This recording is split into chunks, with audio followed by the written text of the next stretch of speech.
Alicia caught this bass for me today.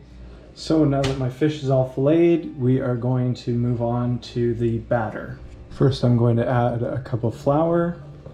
Then I'm going to add a half cup of milk and a half cup of water. I've mixed them in this measuring cup just so I only have to pour once. Then we're going to add a quarter teaspoon of baking powder, a half teaspoon of salt,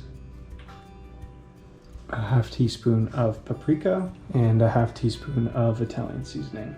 So now I have just put on my pan with oil in it, and I'm going to whisk.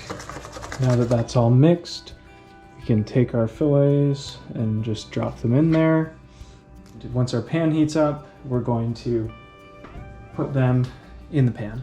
So our pan has heated up now, and we are going to drop in our fillets. So you can just reach in there and grab one out and just drop it into the hot oil. I should have let that drip a little bit more.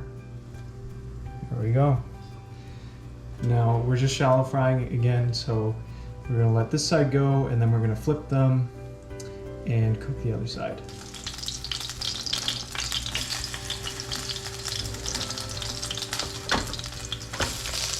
So for me, this was about just under 3 minutes per side.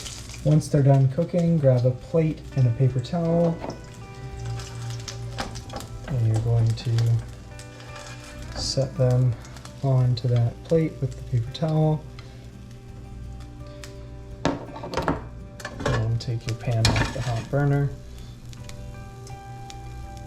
And then you're going to just pat dry with the paper towel just to get all the excess oil off.